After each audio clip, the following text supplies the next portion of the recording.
people that are so quick to judge when a year ago they were you. Like, it doesn't discriminate. This disease and addiction, it can happen to anybody. You have no idea what fate will throw you and what you turn to in those times. If you lose, a mother or a father, or something happens, like, you don't know, you just have no idea. Like, the universe works in such mysterious ways.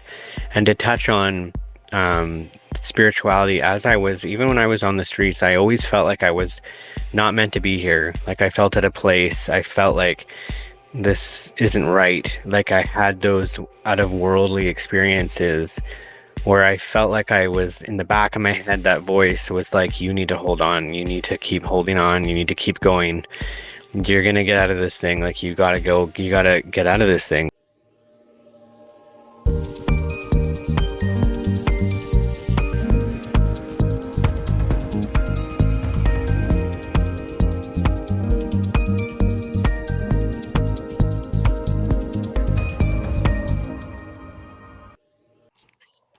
Thank you again for joining me here. And I have here with Jeremy Cross. He is in Vancouver, Canada, and I'm here in Colorado, in Denver. And so, anyways, here is where we talk about one's spiritual journey and discoveries in self and how they came out of their adversities in life and pursued their dream and their passion and what God and the universe was calling them to do. And so, anyways, hello, Jeremy. How are you doing?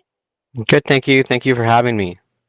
Thank you for being here with me on this platform and truly having that inspiration going forward in your journey and sharing it with the rest of the world. And it's just awesome that the stories that you had posted on your Facebook or in the networkings of finding platforms to share your story. And I understand that he also wrote a book, he published one, and it's more on the angle of addiction of It's drugs. called Finding My Lost Life: The Fall to Addiction and Rise to Recovery.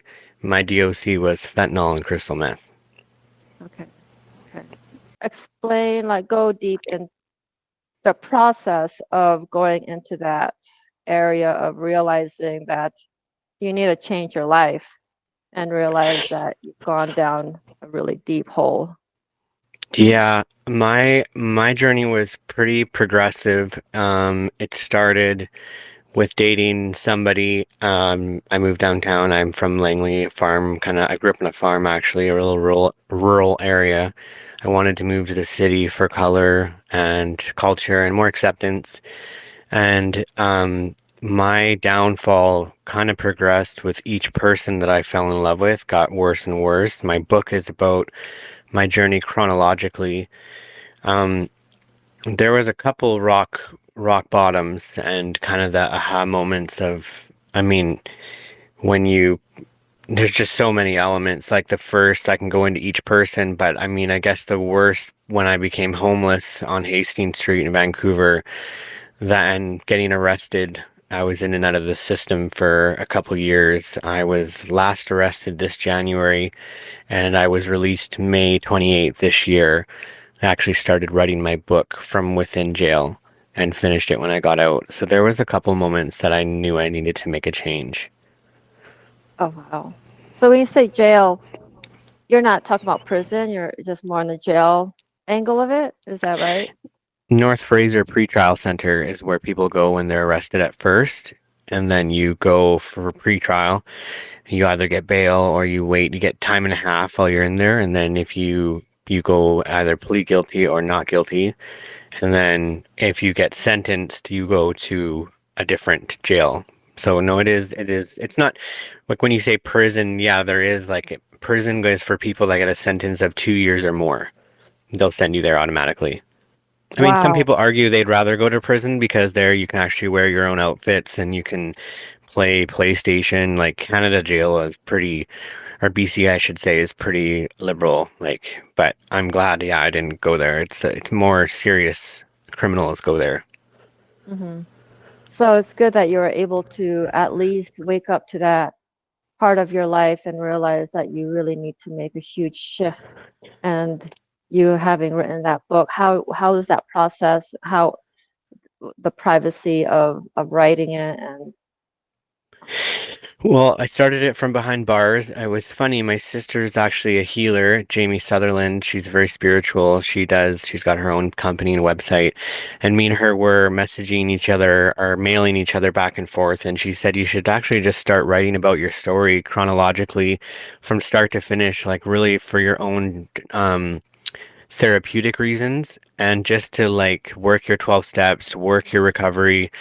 And for me, I thought it would be destructive, which is why I hesitated for so long. But then I decided to try it, and it became something so powerful. And then when I got released, I continued the recovery part because I thought it would be. And each time when something awful would happen on the streets or through the 7 years that I was down there and addicted to drugs, every time something awful would happen, I would say, like, I was so shocked that this happened in Vancouver. Like the things that were going on, the crime, the death, the corruption, it was going on right here, and I would always say if I ever get out of this thing alive, which I thought I wasn't, but if I would get out of this rabbit hole, I told myself I was going to write about it someday because I feel like people need to be aware. And I truly was in a state of hopelessness, afraid, lost. I completely accepted the fact that I would die a junkie on the streets. It's a vicious cycle, especially when you're in the thick of it. You know, our government, our system, especially here in BC, doesn't inspire recovery. The government doesn't make it easy getting into detox or recovery centers or treatment centers. It's a very difficult like way to get in. They don't make it easy, especially given the demographic. So I hope that in sharing and opening up the privacy to my life, especially because so many awful things happened, I hope that people can find something in my writing to have inspiration and hope because I was at the very bottom. Like you couldn't get much lower. I overdosed 7 times. I was escorting and selling my body for drugs and money, which led to me getting raped. I had a partner steal my identity who attacked my bureau, stole my $40,000 car, got me arrested, sold all my clothes. Then getting on the streets, it was even more vicious. It was kidnapping, held at gunpoint, running from the police. It was a whole different world. okay, so when you were in jail, you had that spiritual awakening to move into a different direction in your life. Did you feel any of that outside of jail time, along the process as you went to different relationships, or as you're in your childhood? Did you have any angle of the spirituality aspect or otherworldly knowledge, understanding of life? No, not when I was on the street. You barely believe in humanity, let alone spirituality, when you're on the streets, homeless, in that dark side of the world. There's very little anything. You're not religious or spiritual. You barely, like I said, I saw humanity at its worst. People killing people for money, kidnapping people for money. Yeah, you couldn't get like the things that I was subject to. I definitely didn't have any spirituality. It was only when I was incarcerated the final time that Um, I mean, when you're in addiction, especially on the streets, for me, you don't have a sense of time or date. You're kind of in this little warp zone. So when I would get arrested and my mom would come in and visit me in jail, I would kind of get a reality check that life has been going on all around me while I've been sitting in here in this frozen tundra. And I would see, her age lines. She was kind of getting older. My little brothers were graduating. I was missing out on everything around me, and that scared me. So that was one of my big awakenings for sure, that I was missing out on everything and I was giving it all to drugs and crime. At what point in your life were you getting into drugs, and what was that turnaround or that impact that, because you had mentioned about the, as each relationship you went in, you got deeper and deeper into that. My childhood, I came from a loving home. My mom has been my best friend. They're divorced, but she remarried, and my stepdad was great. He came into my life at the age 2. And slowly, as I got into my teenage years, our relationship changed. He became very bully-like. and I was getting bullied at school. I tried to take my life one time. I was also battling my sexuality. I had girlfriends growing up. I played hockey, but got into a secret relationship with another guy on my team as we both had girlfriends. But then that ended abruptly. I couldn't talk to anybody. I just suppressed it. I never really turned to drugs, I mean, at all. I came out at 19 and I experimented with party drugs. Like I worked full time. I had friends that we would go and club downtown, but we'd come back home to Langley. I was never an addict. The hard drugs, like crystal meth, was the first drug. That was at age 25. I moved downtown at 24 and was in a relationship with a guy who was in AA, and I went as a supporter for a year and a half until he relapsed to crystal meth.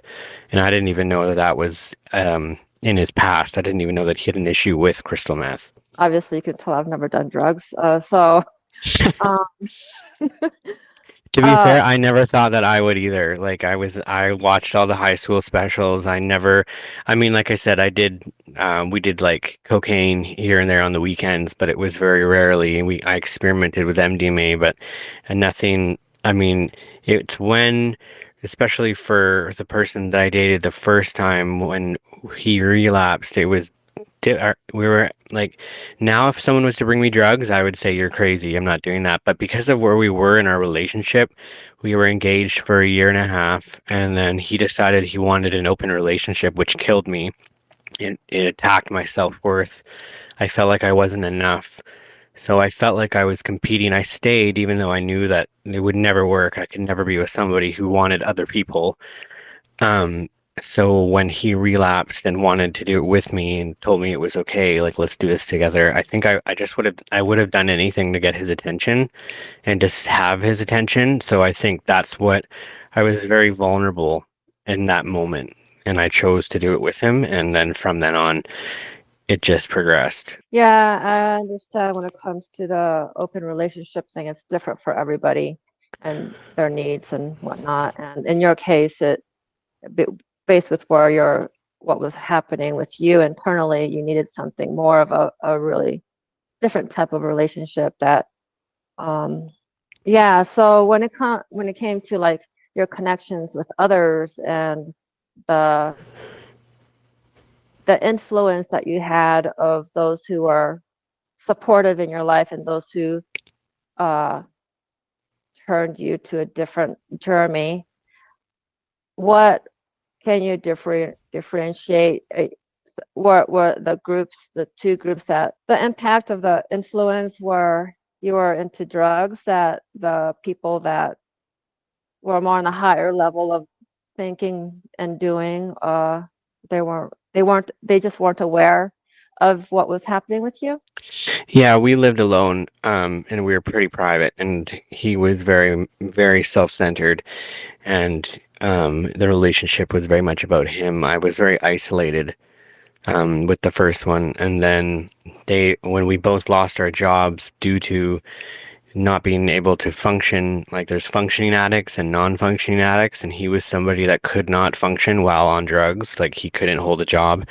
So I was chief of operations at Talius. I worked full time, and I got a call, and I found out he was a contractor, and I found out that he told me that he got fired and he was devastated, and he said he wanted to kill himself. So I rushed back, and then I got released, and so that's when he said that he's escorted in the past and that we should escort together. And at this point, I still didn't tell my mom or anybody. He doesn't have family. His mother committed suicide about 15 years ago. He's from a different province, so he's here alone. So no, we didn't really tell anybody. Nobody knew what was going on from the outside looking in. We were this happy couple, but really, I was dying in there. And when we had to leave there, we stayed at a client's house, a successful dentist's house, and he, after 2 weeks staying there, had a mental break because he also did crystal meth and he didn't sleep for 5 days. And he attacked us in one of the rooms we were in his penthouse. And we had to lock the door. He had a knife, and we had to call the police. And they found him passed out on the fifth floor in the apartment building with blood everywhere. And then we went to the hospital to make sure he was okay, and he handed the police an envelope full of money, and then me and my partner were asked to leave, which didn't make sense. We were very uneducated, and I feel like people in that world really prey on the naive and uneducated. I had no idea that people were capable of using your heart as a weapon, or even what gaslighting was. I was a fish out of water. Definitely, when individuals as a whole, society, when they're not educated on any type of like the election here in the US, it's they get manipulated in ways that they don't realize of a huge deception of Yeah. Yeah, I just didn't grow up with deception. It didn't happen in our house. So when was exposed to it out there, these people, these predators actually prey on people that are compassionate and empathetic that have no idea that this stuff goes on. And this was just the first. The second relationship that I got into was 20 times worse, and it just got worse. And yeah, no, that's one of the main messages in my book when I get asked what I want people to know. I wished when I was being heavily gaslit and manipulated and I was in his web and I finally understood that I was and what I was in, it took me like probably 2 years after so many horrible things happened. It honestly took me that long because I was so in love. I was so blind. And when things were quite obviously happening, like my car being stolen and him impersonating me and getting a $15,000 equity loan out of my car and then stealing it and hitting an oncoming woman at a crash, like things that were clearly him, that clearly is not what you do when you love somebody, I still stayed because I was so manipulated. And so one of the main messages is just to teach people that it's out there, that there's manipulators, there's deception, what gaslighting is in general. definitely when it comes to the narcissistic angle of it, there's all these patterns that come out, and the person isn't able to really understand themselves because they've ingrained themselves into this huge self-deception of their identity, and having being in that web, you get sucked into it, and of course they play with the emotions and the whole angle of programming you to what they want you to be. And 100%.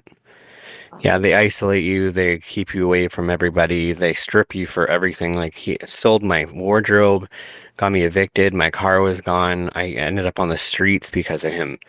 And yeah, he stole my identity, he went after my bureau, like he destroyed me. He actually was the one who overdosed me on fentanyl, which is why I got on fentanyl because when I moved out of the first partner's house, I went into my own place finally after we separated.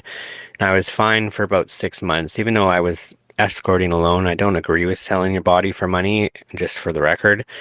It's just not, I don't believe in unnaturally sharing your body for currency. It's just, I have a respect for escorts, but I also personally, it's against everything I believe in. So I was in something and doing something I firmly was against, but I had about $25,000 saved in my safe. And thousands of dollars here and there started going missing when I started dating the second one. And I remember calling my mom and being like, "Oh, there's thousands of dollars missing." And she'd be like, "Son, who's the one who has access to your safe?" And I had cameras and everything. I had Telus alarm system. Like I knew it was him, but I still just didn't want to believe it. So when he did fentanyl, he was a monster on it. He would steal my keys, my wallet, my car. So fentanyl actually wasn't even allowed in my house at the beginning. And so it was clever. He cleverly and deceptively, maliciously overdosed me. He put crystal, and we usually would do crystal meth sometimes together, and he put fentanyl in mine, and I overdosed, and I woke up in the emergency room the next day. So then the next day I was down sick and wanted to buy down, and that's how I started doing fentanyl. a lot of people who are old souls and star seeds, a lot of them in general feel lost and confused and don't know where they're at in life. And so when it comes to the family, it's really hard for them to connect.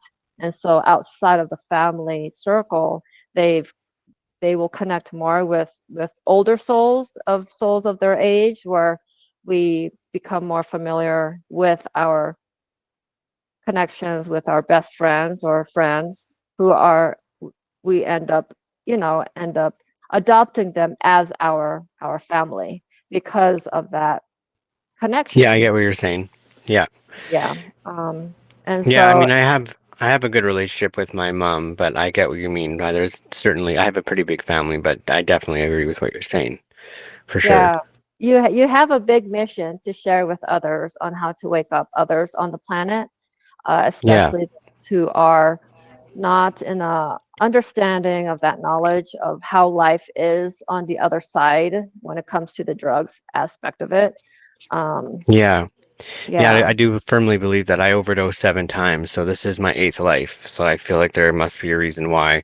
And when I got out of jail this time, I decided to get certified as a peer support worker. And I learned that the two pillars in peer working is mutuality and relatability. And those two are huge when you're dealing with an addict. And I think, like, with what you're saying, there's so many things in my book that I wanted. Like, for example, when I first got into addiction, it wasn't in our family, so my mother, my family had no idea how to handle it.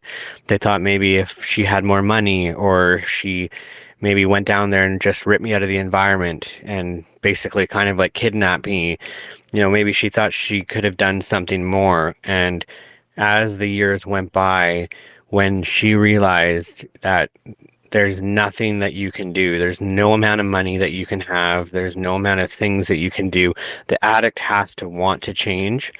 Otherwise, there's nothing you can do. So I hope that's one of the main messages in my book that I wanted to educate families that, I mean, if I have people from around the world messaging me right now that are reading my book, certain mothers that actually have sons in active addiction in Vancouver right now that are, and how they're talking to me is how my mom used to talk, where they were so devastated and they tell me, well, he was just robbed and he doesn't have a phone and he just got kicked out of a shelter.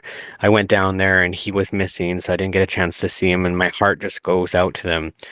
And so I'm hoping that this is my way of giving back, because there aren't any books in addiction and recovery that somebody gives a front row seat. Like, I really go from like the start to the finish and give everyone a front row seat, not for pity or like not to victimize or anything. I don't like being a victim. I don't like that at all, because it was my choice. Like, I understand the rules that certain people played that obviously didn't make things better, but I ultimately am responsible for the downfall.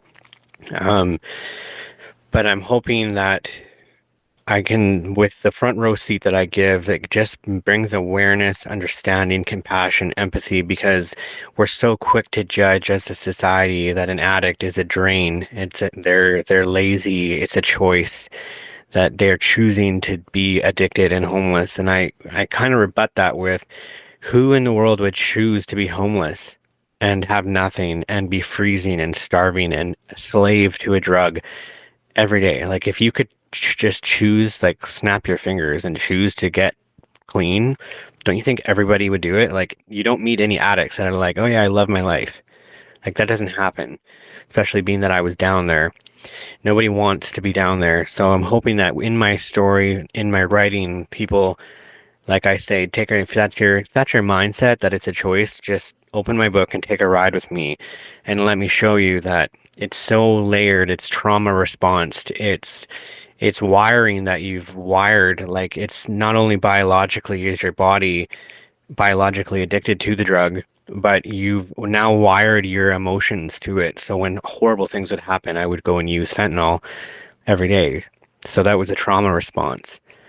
And I'm hoping that people can just read my book and finally understand, like, having people, like I said, around the world, they're like, oh, now I get it. Like, I see how it happens, which makes me feel great.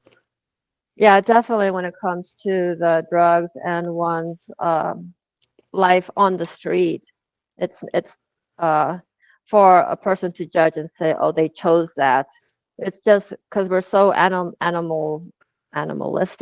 emotions of beings that uh, there's a lot of things in the world that a person can get addicted to and can get distracted along the path to really fulfilling that destiny that the universe has had already had a blueprint for the individual. and and I know that like in a perfect world a person can't just go and jump on board and do and follow what they need or want to do in life, they need to go through some kind of trials to get there, to understand the type of mission and message that they want to bring out. And can't remember, I think it's Tony Robbins that had mentioned, or maybe it's another. Like you have to go through things to be able to then help other people. Like that's what I feel like I had to go through those 7 years so that I could touch on all the tough topics and really try to help people that have gone through the similar things. Is that what you mean? Yeah, that everybody has their own personal story, their own story to tell to the world, and whatever life that they have, whether it's living on the street or living in third world country or living on a addicted home, whatever it is, there's an imbalance that we're all able to share some kind of story, but it's that one personal story to that individual, and no story is the same as another, but we can all like relate at some level to understand what the person went through. Um, Based with where you're at, God was definitely working with you, and others would probably say like, no, he's going to hell. But that's where that limited mindset of thinking and judging a person with where they're at just because they only see it from the outside. Yeah, yeah, I get what you're saying. Well, and we're just so quick to judge. Like I know one of a gentleman that was probably like 45, I ran into in my just before I was arrested, and the guy I was with was actually also an addict, but for some reason this guy that we walked past, he was being rude to him, and I stopped and I actually talked to him, and he said that he was from the States. His wife got sick. They had to sell their house and everything to pay for her treatment, and so they sold off everything. They liquidated their business to pay for it, and then she died. And he moved here and now is homeless on the street and addicted to drugs. And so like a year ago, that guy was a normal with a house and a job. Like they're no different than you and I, or I mean, I was an addict at that time, but I'm just talking about now when you have other people that are so quick to judge when a year ago they were you. Like it doesn't discriminate. This disease and addiction, it can happen to anybody. You have no idea what fate will throw you and what you turn to in those times. If you lose, a mother or a father or something happens, like you don't know, you just have no idea. Like the universe works in such mysterious ways. And to touch on spirituality, even when I was on the streets, I always felt like I was not meant to be here. Like I felt at a place, I felt like this isn't right. Like I had those out of worldly experiences where I felt like I was in the back of my head, that voice was like, you need to hold on, you need to keep holding on, you need to keep going, you're gonna get out of this thing. Like you gotta go, you gotta get out of this thing because you need to. I even like I said, horrible things would happen, and I would say like I need to write about this one day. Like I gotta let people know that this happens, or that you know what it's like to be homeless. Like really what it's like, and what the world is like, and what a day in the life of it looks like. So I'm hoping, based on the response I'm getting from people, like I said, around the world, seems to be getting a pretty good response. So I'm really happy. And I had my spiritual awakening when I was in jail. I really turned to a higher power. I don't want to get too, I'm not really religious, but I definitely believe in spirituality, the universe, something greater than yourself. You have to do recovery, to work the 12 steps. I did do Bible studies while I was in jail just because I figured it's had success for some people, so I want to learn about it. Like that's kind of my mindset. If it's worked for somebody else, I'm willing to try it because it's obviously something they found something in it, and I'm glad I did because I definitely had when I do believe in a higher power, 100%, and it's given me purpose now. Yeah, there's definitely a lot of messages there when it comes to the Bible and scripture, and when it comes to God as a whole. The society in the world has put God in a box and not realized that spirituality is part of that angle of understanding God. It's not just religion. And when a person says if they're religious, it's like, or a person that says they're spiritual. There's different, or they're not spiritual. But it's all a mindset when it comes to different levels of understanding one's level of awakened state, whether they're living that religious life or that spiritual life. Go ahead. Yeah, Sorry. especially when you have to work. Like if you're an addict and you're working recovery, the 12-step program of AA, NA, that's Alcoholics Anonymous, Narcotics Anonymous.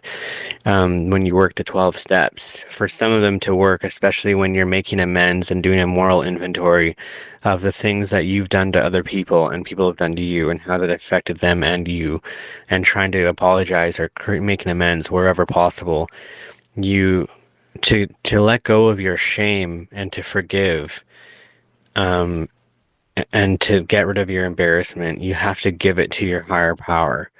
You have to, that when I did that, like when I released it, I really released it and I wrote about everything I did. Um, I felt honestly renewed. So I was able to shed 7 years of filthy guilt, shame, trauma, horror. Like when I really turned to the higher power and I asked for forgiveness and I made amends to the people that I could, especially my family. I wrote them a 16-page letter from jail and I sent it to my mom, and all my little brothers read it, and then I had her give it to my dad and my stepmom, and then they read it. And that freeing was paramount for recovery. When it comes to the neurons and the psychology behind it, writing and expressing that, like your sister was saying, it'll help a person. It'll help you to have that healing angle to transition with where you're at. Yeah, I would recommend it for anybody that has like other, it's all about validation. So whether or not you get a counselor and you tell your counselor and get it out through verbal, or if you do what I did and I did it through written, and that made me feel validated in what I went through. I think that's the key of getting over trauma or getting through anything, is either talking it out or writing it out.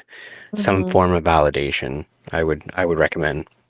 A lot of people understand how the mind is really powerful when it comes to the transitioning to the lower self to bring it to the higher self, and linking that in the writing process, it really ties in everything. Um, and it's beautiful that you were able to discover that. And it's also Yeah. more that it's beautiful that you're able to write your story and publish it out there for others to really experience what you went through, and they can relate and understand and see it with what's happening with their sons, and they're able to you're able to connect with them because of that. Yeah, give them a sense of clarity, which was really big for me.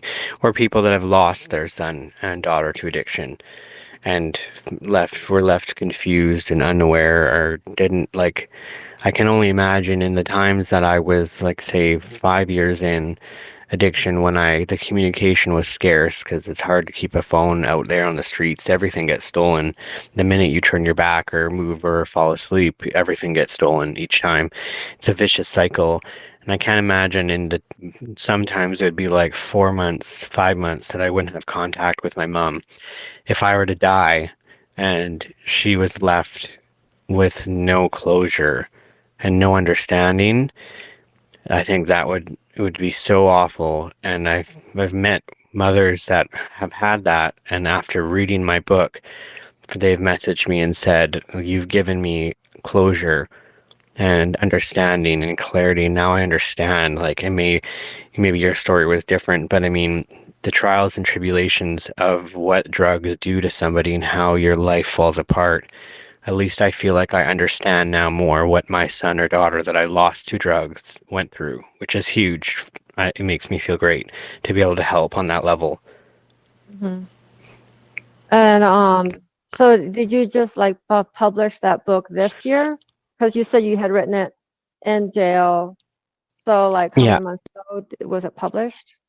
So I started writing it January 16th. I was arrested this year, and I started writing it pretty much right away, and I was released in May, and then I finished it. I was published November 5th this year, Wow. so about a month ago.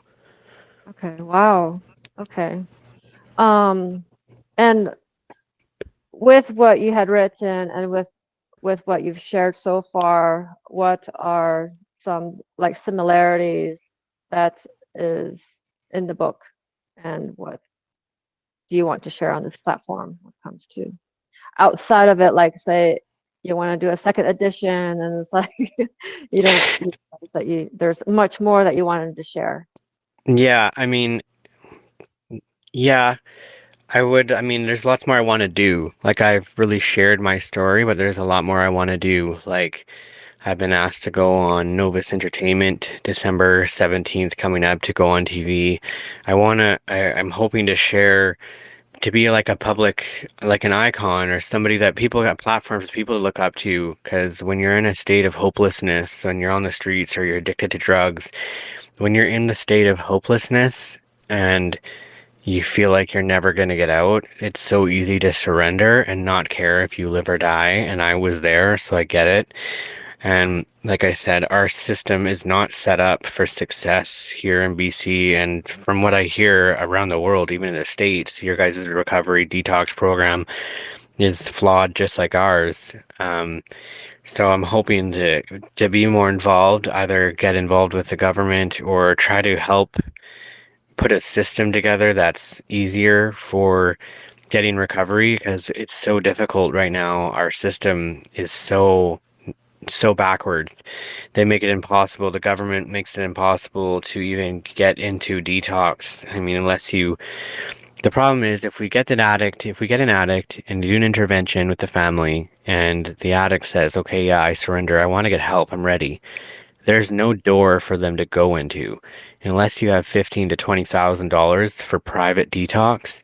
There's nowhere for them to go. The only other way, if you're on disability or you're on um, government assistance, which most addicts are, the wait line for the bed wait for a detox center can take weeks, and you have to call in every day to show that you're serious about wanting a bed. So if you think about it physically, if you have the addict right in front of you and they say, yes, I want help, if you tell them you got to wait a couple of weeks, they're gonna go back downtown and use, because they're gonna get down sick and withdrawal. So we're gonna throw them back downtown, because you can't have them in the house when they're active addiction, because they steal and they're just not themselves. You have to have proper boundaries.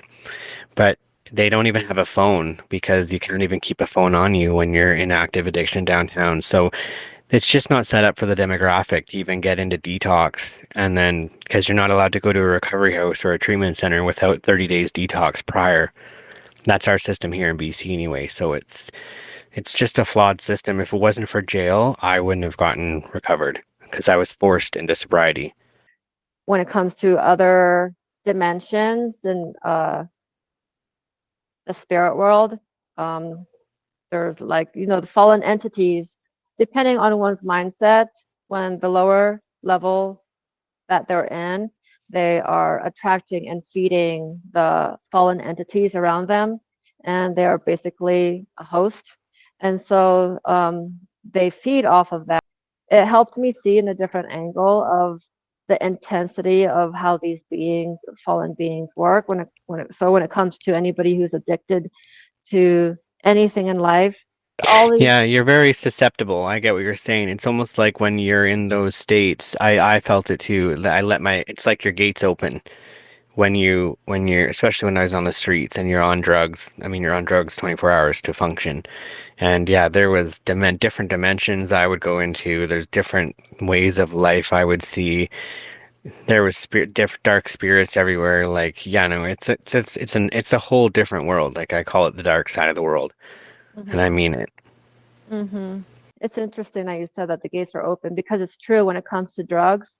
People who have access to drugs, they don't realize that their circuits open up to different realms and different dimensions. When you start using crystal meth and you start not sleeping, you're frying your brain and you get a little schizophrenic. And you're a lot some like when you get into jail, they ask you if you hear voices, because when you're withdrawing and detoxing, for the first time ever in jail this year, I heard voices, and that's never happened before. But I mean, I've heard things, but I've never, like, I still was conscious, like I was conscious enough to know this is weird.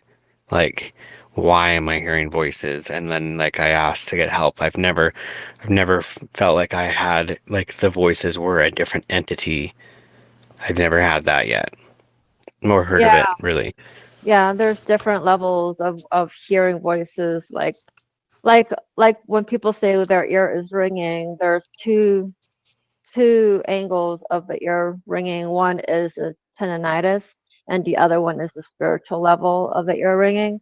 When the spiritual side, you hear it, it's a different part of the brain circuits that is activated, but the tendonitis is more like upfront in Hmm. the physical ear. So just that's just an example when it comes to hearing different dimensions and hearing Right. from the other side, is that just because a person is hearing the voices doesn't mean that they're schizophrenic. It's their circuits have been open in different levels that they're able to see and hear and experience Yeah, it's the. funny, or it's interesting you mentioned that. That reminds me of this one time I was staying at, probably I was a year, probably 4.5, and I was homeless, but I stayed with a friend for 2 weeks. And in this apartment, it was on the waterfront, so you could see in Vancouver, so you could see the waves. And it was a big apartment building, and on our floor, next door, right next door to us, somebody committed suicide. And they were using drugs, and this girl committed suicide. And I left to go. I had to go to the ATM or something. And when I came back, there was police everywhere. Of course, there was a lineup to get back into the building. And it was a whole different atmosphere. It's the first time I've ever felt like it was dark. It was drab. It was sad. Like the whole environment, even going into the building again on that floor. I mean, there's police everywhere and it was very solemn. They were taking photos everywhere, but you could feel the energy, like something awful had happened here. And Mhm, that, now that you say that, that reminds me of that time. So I'm very spiritual. I believe in that for sure. 100%. mhm, mhm. At so was that one experience that dimension or other parts in your life that you had awakened to that? It would come here and there, honestly, when I even like if I stop and think about the different times when even you would sit and just like reflect on the universe, and you go into a deep state of meditation, but you're high, so your receptives or different receptors are open. And I've gone to some pretty deep, dark places and seen the world or seen humanity at its worst. Like, I mean, everybody downtown home when they're homeless. One thing that I realized that was weird was everyone was so awful to each other. Like people that were supposed to be dating each other, they'd follow each other around and they'd attack each other, or they'd just call each other names, but they'd be like, "Oh, this is my boyfriend," or "This is my girlfriend," and I'd be like, "What?" Like, since when is it okay to be hitting and attacking the person you love? It's just like everything changes in that world. Like it's just dark. Like I can't even, it's always there's always an ulterior motive, a secret agenda. There's always something going on. There's people wheeling and dealing, using and abusing. It's constant. The energy is constant. It never sleeps. Like I was right in the thick of it on Hastings Street. People that were working angles or doing deals or flipping tricks. So it was just a lot of chaos. I got really used to the chaos though. So coming into recovery was definitely a major shift for me because I'm usually uncomfortable in calm settings. I kind of was so used to the chaos, so that's where I felt comfortable.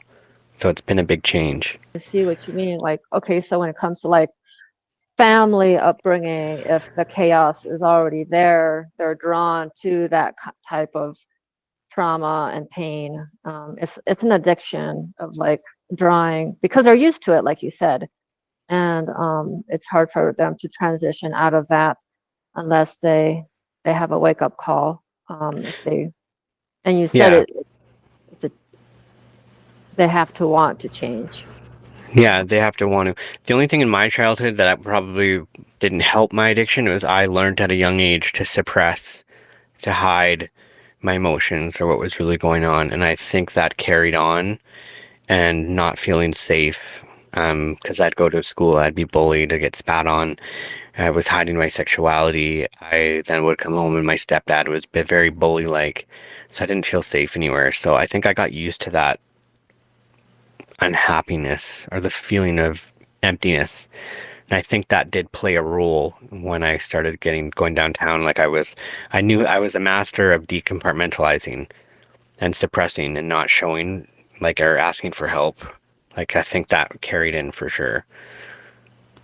That's definitely one key thing is suppressing one's emotions, and it's known in psychology when it comes to our traumas in childhood, like the first 5 years of our life is what sets the foundation to survive in a real world, and it's our foundation of what not just survive, it's who we become. Technically, those are our roots, or the first 5 years. And it's known in psychology that when it comes to one's suppression in life, as they grow and become adults in adulthood, they don't really understand themselves until later in their 30s or even up to their 40s. And it's beautiful that you're able to see that before that time came in your life, that you're in this raw stage in your life, that you're able to transition and transform into this butterfly, that you're able to present your story out there, and you see the bigger picture, and Yeah. Yeah, I hope to be that inspiration and hope for people that doesn't feel like recovery is possible and they don't feel like they're ever going to get out or there's a proper system or there's not somebody like I hope to be somebody that people can contact and can really help them through it. Not only the addict, but the loved ones of an addict to help them cope and to help them understand it. I hope to have a platform to be able to, really spread awareness and to show people that despite what you go through, like I battled, bullying, sexuality, being raped, being kidnapped at gunpoint, seeing horrible things, people being murdered, overdosing. I've seen it all, and I'm able to be here. I got past the trauma. There's a way, like, there's hope. Like, we can do this. You can do this if you want to. And I don't think that message is loud enough right now in the world that we live in. So I hope that that's what I can offer to be an icon for people to really hope for a better life. what do you see when it comes to the people that you have met in that dark side of life? What do you see that ties in their similarities? Is it similar to your background of suppressing one's emotions, and their upbringing was also not stable family when it comes to relations with their parents? Honestly, I've met so many different people from everywhere around the world, different walks of life. It really doesn't matter. I've met people that had addict parents, and they were born into the addiction. They or have alcoholic parents. They were born around addiction. I've met people like me that have a good childhood and a loving mother and father. Like I didn't have a bad upbringing. I graduated on a roll. I played hockey. It wasn't only until my senior years that my stepdad started to turn. Our relationship became toxic. But before that, he was great. Um, so I met people it doesn't really discriminate, honestly. It's all just like a pivotal moment. Everyone has something that happened that made them turn to drugs. They needed an escape. And everyone's DOC drug of choice is different, but the similarities that we all have is that we were all looking to escape, it seems like. And then we get stuck in the cyclone of addiction and downtown and crime and corruption, and you just don't care. And your body starts to disintegrate. You lose your teeth. Luckily, I didn't lose my teeth, but I work with other addicts right now that have lost their teeth and they feel ugly and they feel useless and worthless and they're too far gone. They feel like, what's the point of getting recovered? I look like shit and I hate myself and I don't like the way I look, like I have nothing to live for. And I feel like that is a devastating thing, but I understand where they're coming from, and that seems to be a very similar pattern. Or people that don't have support systems, of course, or don't have families or mothers or dads that care. That seems to be one of the main factors of people that aren't able to really latch on to sobriety or recovery, which is where I hope I can come in. I Yeah, hope I yeah. can be their support or let them know, like, you can still, we can do this. Like, you can do it. Like, I hope that I really want to be a voice for those that don't have have parents or people that care, as a peer worker, or like to maybe start a foundation here, or I don't even know. It's something I want to be accessible and I want to be impactful. And I understand that you said that you had the certificate as a volunteer worker and A that certified support worker. certified support worker. So, what's your vision when it comes to working in that field? Uh, do you plan on like traveling all around the world or just in your home country and spread the awareness? I understand that you have that book to get that message out there, but on the physical aspect of it, what's your Yeah, vision? I've been asked by quite a few people if I would be willing to do a book tour across Canada. I mean, I'm open to anything. I think the more that I grow and the more media exposure I get, I probably will need a literary agent or a manager to actually create these big events. But I would love to be a public speaker. I would love to go in auditoriums around the world, to be accessible as a counselor to individual people or groups of people. I'm so open-minded and open to really anything that comes my way. I feel like the universe will prepare me, and I'm open to be that hero that is needed to really spread awareness and understanding and recovery and sobriety and all that. I'm sure because as a star seed, you felt as if you had a higher calling on this planet. Do you Definitely. believe that this is your calling? I feel like it is 100%. I've always felt like I was destined for greater or bigger things or being a public figure in some sort, and I definitely feel most at home when I have people messaging me from around the world and wanting to talk or get help, or even just hearing that I'm an inspiration for them, or a lot of people in the Facebook groups that I'm in are calling me a hero for not only because a lot of people they I mean, I get asked a lot, why did you choose to publicly, vulnerably open up about your journey? Like, that it's such a beautiful thing. Like, a lot of people that get recovery and sobriety, they don't exactly want to be in the public eye or have their story told publicly. And it's funny, I never doubted it for a second. Like, I always knew that this is what I wanted to do, to be vulnerable and to share my story, to help. I mean, the tough topics that I touch on in the book and through the life, I think it'll touch a lot of people and they'll find some comfort in my words. I think that's what I've always been destined to do. And you had mentioned also that when it comes to the system, because it's backwards and helping those who are addicted to it and the AA programs, whatnot, you had mentioned your story alone. Not a lot of people have that front seat of understanding how to work with individuals who are addicted. Do you believe that when it comes to the foundation of it all, of these other organizations, that they're lacking that type of raw um, Yes. material, and that's why it's not successful when it comes to assisting those who are addicted? Yeah, they don't have enough peer support worker. Like, the difference between a peer support worker and a counselor is to get certified in peer work, you have to have a lived experience. You have to have been an addict before. You had to have lived that life. So even when I was on the streets and I was homeless and then I would have government people try to help me or say that they can help me, I didn't feel related to or that they could possibly understand me, so I wouldn't give them the time of day. And I think that's the difference that we need. We need more peer workers or people that have lived the life, because addicts really respect, or anybody. I mean, if you go to a counselor and you've been sexually assaulted and you go to a counselor that has been sexually assaulted as well, it's a different type of mutuality and relatability and healing. So I think the same goes for drugs. So I think that as far as institutions and stuff that like that go, they need more peer support workers or people that have lived the life.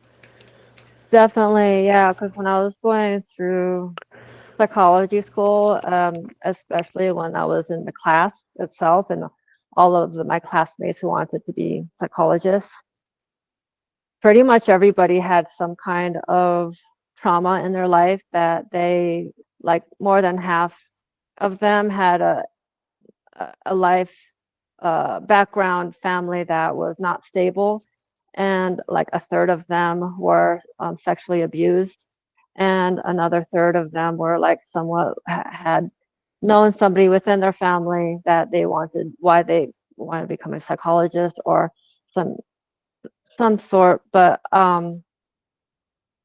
it does make a lot more sense when the person who is specialized in that field has that experience versus being in the field and connecting with others who were in that addicted process or trauma process. That it's a huge difference when it comes to working with somebody who has gone through it versus experiencing it. And it's Yeah, it's night and day.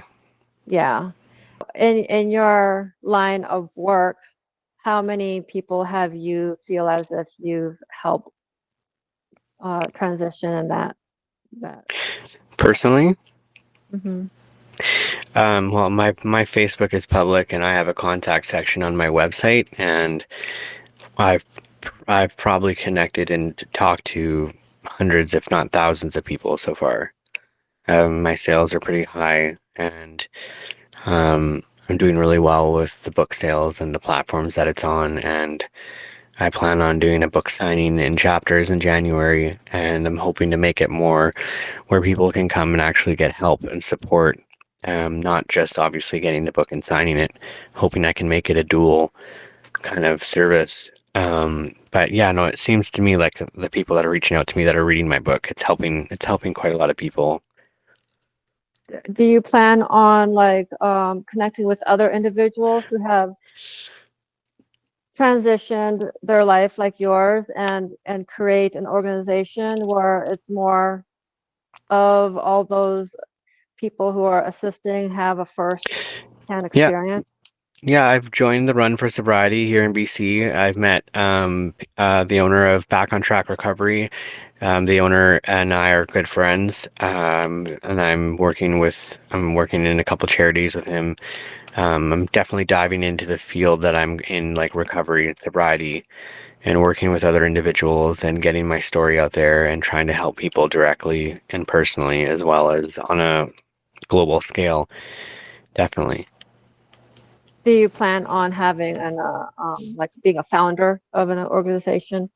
Because Man, I'm hoping to more just be like a public figure and end up hosting audiences and talking to big audiences in stadiums kind of thing. I would like to do like a Tony Robbins kind of thing of hmm recovery would be a hmm goal. and that vision, do you also have like a goal of providing programs and step-by-step program that you went through and specialize it Yeah. more from your angle of how to Yeah, I think my goal is to be more involved in the government side of things. I'd like to create a better system within the government for recovery and detox and just making it more fluid and accessible for addicts because we just don't have a system. A detox system here is all flawed. Our whole system is backwards here. It's now decriminalized. It's more illegal to smoke a cigarette by the front door of a business than crystal meth and fentanyl. And to me, that is crazy. It's more illegal to smoke a cigarette. So I think to get more involved in the politics side of things and just making it more hope and inspirational, like our government doesn't have that. Have the mentality of putting a band-aid over a bullet wound, and that's how they look at addiction. We don't have a proper branch on the tree for addicts. They try to clump them in with medical and mental health and the emergency room, which has a whole host of issues, or the judicial side of it, the justice side, and jail, which has its issues as well. Like, and no government wants to take responsibility, and nobody wants to flip the bill. So there's no place for addicts. They go in different ways. We don't have our own branch, and that's a problem. Mhm. Wow. Um, yeah, it's really beautiful of what you're seeing and the people that you're connecting with and organization and you can really tell that the universe and God is really working with you and guiding you, and the people that are connecting with you, you can tell that there's a higher vaccine of have putting all these connections together, and it's just it's really beautiful. So thank you so much for being here and sharing your story. And Of course. Thank you for having me. It's been a pleasure. I hope people, my book is available on my website, www.jeremycross.ca. And there's direct book links on there, as well as a little bit about me and some of my media coverages. So that's where you can buy my book. thank you. And then the platforms that where they can reach you at is Facebook, or you prefer the Facebook, website? I'm on Facebook, Instagram, TikTok, Twitter, or X. And my website is, you can contact me through there as well. I answer any questions, anything addiction, any different podcasts or media inquiries. I want to be accessible by anybody, and I would like to answer anybody about anything. Awesome. And then when it comes to you being featured on that Nova, how do you pronounce N- it? Novus TV, Novus Entertainment. It'll be December 17th, Channel 4, and it'll be all over their social medias too. So I'll let you know when it posts. Sweet. Okay. Thank you so much, Jeremy. And Yeah, thank you. yeah, yeah. And thank you for making it this far, for those who are listening and watching and wherever you're at. And we hope that you have a wonderful, wonderful weekend. And please share this story and pass it on to your family and friends, and pass the word on with what Jeremy is doing. And thank you again for joining us on this podcast, this show. Bye bye. Thank you.